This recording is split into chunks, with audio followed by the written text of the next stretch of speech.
আমরা অবশেষে এসে পৌঁছলাম কপিলধারার পার্কিংয়ে। এ হচ্ছে কপিলধারা পার্কিং, যেখানে পার্কিং চার্জ 50 টাকা লাগলো। 50 টাকা পার্কিং চার্জ। এই প্রথম পার্কিং চার্জ দিলাম অমরকণ্টকে। খুব একটা বেশি আমাকে পার্কিং চার্জ লাগেনি অমরকণ্টকে, সব জায়গায় ফ্রি মোটামুটি, কারণ ফাঁকা জায়গা। আপনি চাইলেই অমরকণ্টকে গাড়ি ফ্রিতেই রাখতে পারেন, তাই কোনো বিশেষ প্রবলেম হয় না এখানে। আমি যাই হোক ধারার কাছে পৌঁছে আগেরবার দেখাচ্ছি। দেখুন এখানে কপিলধারা যাওয়ার রাস্তায় পাশে এটা মা নর্মদা, কত ছোট্ট করে বয়ে চলেছে মা নর্মদা, একদম ছোট্ট ক্যানেলের মতো। এই মা নর্মদায় চলে গিয়েছে লম্বা হয়ে, এবং দেখতে কত সুন্দর লাগছে। পাহাড়ের গা বেয়ে শালবনের মধ্যে দিয়ে মা নর্মদা বয়ে চলেছে, এত পবিত্র পরিবেশ ভাবাই যায় না। আমরা পার্কিং থেকে কপিলধারা রাস্তায় যাওয়ার মধ্যে এই যে এখানে দেখুন, এইটা কন্দমূল বলা হয় এটাকে, দেখতে পাচ্ছেন উনি ছোটো ছোটো পিস করে কাটছেন। এক পিসের দাম হচ্ছে 10 টাকা করে। এখানে লেখা আছে শ্রীরাম কন্দমূল। এই কন্দমূলের খেয়েই রামচন্দ্র 14 বছর বনবাসে জীবিত ছিলেন, কারণ জঙ্গলের মধ্যে আর কোনো খাবার পাওয়া যেত না। লক্ষ্মণ এই কন্দমূল তুলে আনতেন এবং সেই কন্দমূল খেয়ে ওনারা বেঁচেছিলেন। তো সেটাকে পিস পিস করে করে উনি বিক্রি করছেন 10 টাকা করে এক এক পিস। দেখুন 3টে কন্দমূল এখানে রাখা আছে। এরপরে কপিলধারা আছে একটু আর একটু এগিয়ে গিয়ে। আমি এটা দেখানোর জন্য ভিডিওটা অন করলাম। এই মা নর্মদার পাশে পাশে আমরা হেঁটে এলাম। এবার এই বুকটার উপর দিয়ে আমরা পা দেবো, দেখতে পাচ্ছেন। এখান থেকে গিয়ে মা নর্মদা পড়ছে কপিলধারা দিয়ে নিচে, আর এটা হচ্ছে ব্রিজ, তার উপরে ছোট্ট নিচে মা নর্মদা বয়ে চলেছে। মানে অসাধারণ বিউটি, সোজা চলে গেছে। আর ওই যে নিচে গিয়ে পড়ছে পটটাতে, পাহাড়ের নিচে, ওইখানটাই হচ্ছে কপিল।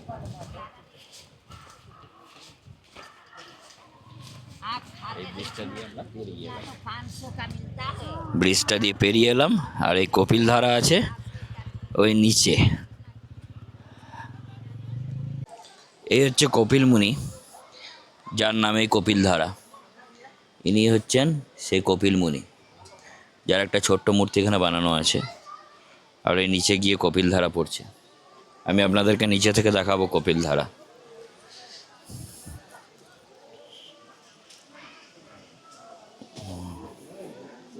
এখানে মানুষের ভিড় প্রচুর আছে, থাকলেও যেহেতু আমার স্ট্যান্ডের আশীর্বাদ আছে, তাই জন্য সবার মাথার উপর দিয়ে আমার ভিডিও তৈরি হয়ে যায়। নিজের দেখতে অসুবিধা হলেও ভিডিও করতে কোনো অসুবিধা হয় না।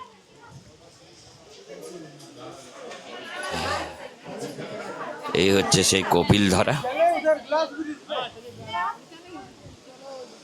দেখুন নিচে থেকে গিয়ে দেখতে হবে, এটা উপর থেকে ভিউ হচ্ছে। উপর থেকে ভিউ আসছে না তা নয়, তবে খুব হালকা আসছে, প্রচুর গাছ আছে। নিচে গেলে আরও পরিষ্কার দেখা যাবে কপিলধারার ভিউ। দেখুন এই কপিলধারা নিচে থেকে দেখার জন্য অনেক সিঁড়ি আছে। আমরা ওই উপরে সিঁড়ি থেকে নেমে আসছি, এই দিক দিয়ে গিয়ে একদম ওই নিচে সিঁড়ি আছে, তবে গিয়ে কপিলধারার নিচে গিয়ে পৌঁছবো। এখন সিঁড়ি বরাবর নামছি। সিঁড়িটা দুজন মানুষ পাশাপাশি গেলে আর একজন ক্রস করতে পারবে না, এতটাই কম চওড়া। প্রচুর লোক নামছে নিচে, দেখতেই পাচ্ছেন অসংখ্য লোক নিচে যাচ্ছে। আমরাও নিচে যাচ্ছি, আমার মাও নামছে। নিচে নামাটা কঠিন নয়, উঠে আসার সময়টা কঠিন হয়ে যাবে, একটু সমস্যা হবে, কারণ এতটা নামা, চারিদিকে জঙ্গল আর এই পাহাড়ের নিচে। সত্যি অমরকণ্টক একটা রোমাঞ্চকর জায়গা দেখছি, এর আগে না এসে ভুল করেছি। এখানটায় দারুণ জায়গা। এই বাঁ দিকে কপিলধারা চলে গেল, আর এই রাস্তা ধরে হাঁটতে চলে গেলে দুধধারা পেয়ে যাবেন। কিন্তু সেটা হাঁটতে হবে কম করে হলেও 2 কিলোমিটার। এই ডান দিকের রাস্তা ডিপেন্ড করছে আমার মায়ের ওপরে, যে তিনি যদি হাঁটতে না পারেন তাহলে আমি যাব না। এই রাস্তা ধরে দুধধারা চলে গেল, এই সিঁড়ি থেকে নেমে আসলাম, আর এই ডান দিকের রাস্তা ধরে চলে গেল কপিলধারা।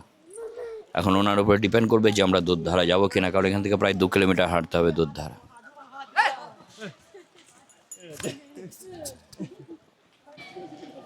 সামনে দেখতে পাচ্ছেন কপিলধারা। এই হচ্ছে সেই কপিলধারা, যার জন্য এত নিচে নেমে আসা। এখানে এক স্থানীয় দোকানদারকে জিজ্ঞেস করলাম যে এখান থেকে দুধধারা কতটা। তারা বললো যে মাত্র 250 মিটার। এবার 250 মিটার যদি হয়ে থাকে তাহলে আমার যেতে অসুবিধা নেই, মায়েরও অসুবিধা হবে না। আর যদি 2 কিলোমিটার 3 কিলোমিটার হয়, যেটা আমি শুনেছিলাম, তাহলে একটু মুশকিল আছে। বিশাল একদম, দেখতেই পাচ্ছেন কি দারুণ লাগছে দেখে কপিলধারা। মা আসতে পারবে কিনা আমি জানি না, কারণ খুব দুর্গম রাস্তা। রাস্তাগুলোর চেহারাটা দেখুন একবার। পাথরগুলোকে সেট করেছে, কিন্তু পাথরগুলোকে ঠিকঠাক সেট করেনি। আর একটু ভালোভাবে সেট করে দিলে মানুষের আসতে সুবিধা হতো। দেখ, এটা নদী গর্ভই আসলে, এটা নদীর বাইরে নয়, ওই জন্যই হয়তো সেট করেনি।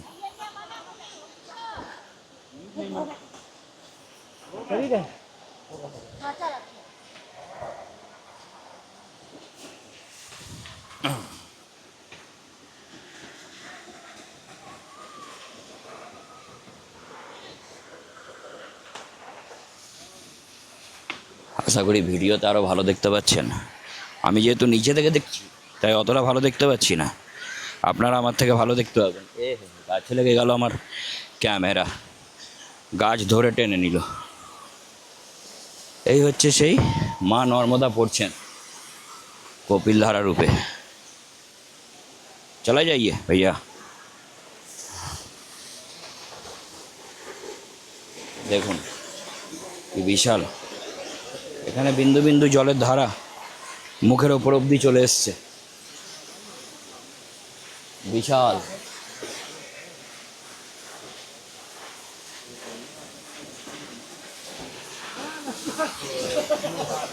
কি অসাধারণ জায়গা,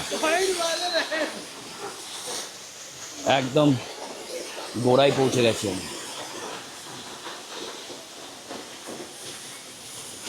কপিলধারার নিচেও অনেক লোক নেমেছে, যদি আমি নামবো না ওখানে, আমার মায়ের বারণ আছে।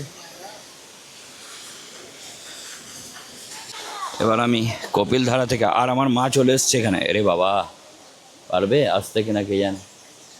আমার মা দেখুন ওই রাস্তা ধরেই। তুমি এলাকা না এত দূর, ওখানেই থাকতে হতো, খুব দুর্গম রাস্তা। এখান থেকে খুব ভালো ভিউ পাওয়া যাচ্ছে, এবং ফুটি ফুটি জল উড়ে বেড়াচ্ছে চারিদিকটাতে। আমার মাও এখানে এসে হাজির হয়েছে। ও মাই গড, এই হচ্ছে মা নর্মদা। কপিলমুনি এখানেই সাধনা করে হয়তো নিয়ে এসেছিলেন। ধীরে ধীরে এসো, একদম স্টেপ করে করে। আসতে খুব কষ্ট হলো না? হ্যাঁ, আমি যে ভিডিও করছিলাম। আর যেও না।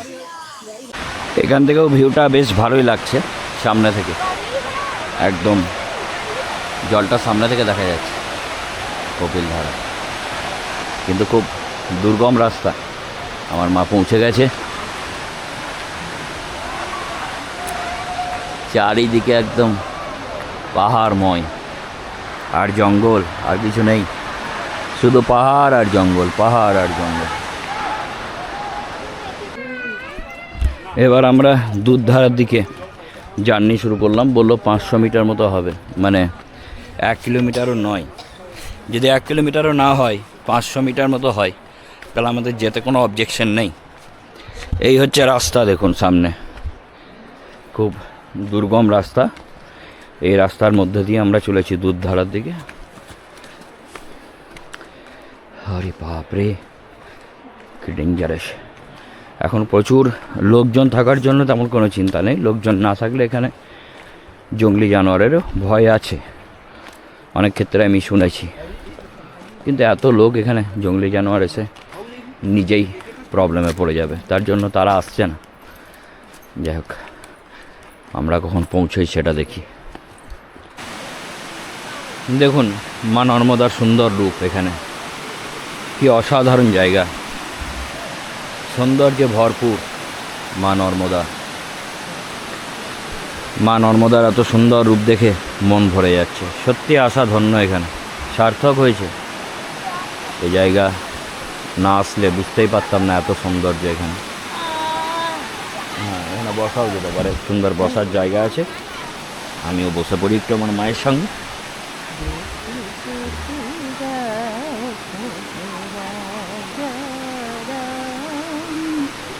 আমরা দুধধারা থেকে নেমে চলে এসেছি, এই পুরো পাহাড়ময় রাস্তাটাকে দিয়ে নেমে এলাম নিচে নিচে। এই পুরো পাহাড়ময় রাস্তাটা দিয়ে নেমে এলাম, এটা দুধধারার রাস্তা। আর একটু নিচে যেতে হবে, এই মা নর্মদা বয়ে চলেছে বাঁ দিকে, আমাদের বাঁ দিকে সমানে মা নর্মদা আমাদের চলেছে। এগুলো দেখছেন নর্মদারই জল, এখান থেকে কিছুটা জল, এবং স্লিপ করতে পারে এই জায়গাগুলো, খুব সাবধানে যেতে হবে, নাহলে কিন্তু মুশকিল হতে পারে। এখানটাও দেখছেন কত সুন্দর ধারাগুলো আসছে, দেখেই মন ভরে যায়, অসাধারণ একটা জায়গা।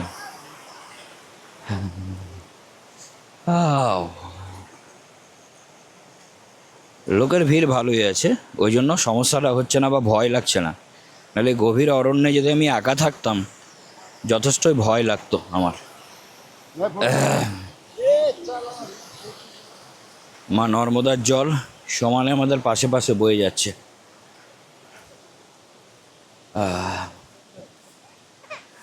নর্মদা পরিক্রমা করার রাস্তাও এটাই, এই বরাবর প্রচুর নর্মদা পরিক্রমাকারী লোক যাচ্ছে। এই দেখুন, এটা হচ্ছে দুধধারা। দুধধারায় যে খুব উঁচু থেকে পড়ছে তা নয়, একদম নিচেই আছে, এখান থেকে দেখতে পারেন। দেখুন কি দারুণ লাগছে দেখে, আমি নিচে থেকেও দেখাই। আরে ভাই, নেমেই যাচ্ছি, ওঠার সময় যান বার করে দেবে। এই হচ্ছে দুধধারা।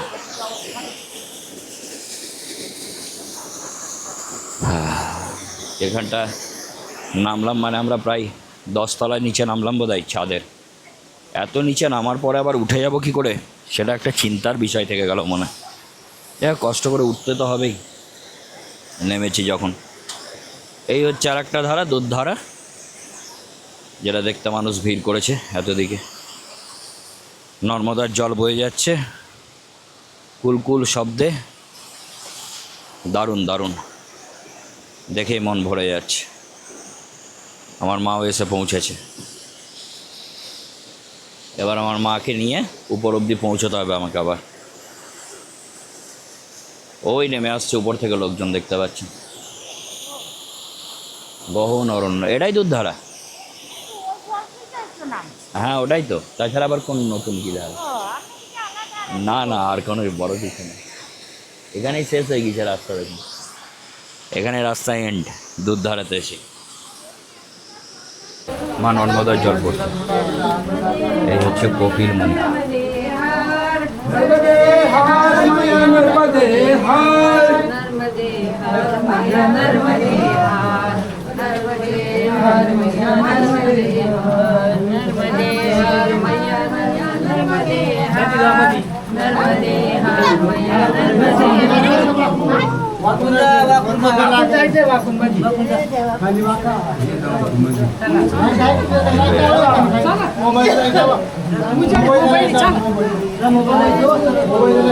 এর ভিতরে কপিল মুনির আশ্রম আছে, মূর্তি।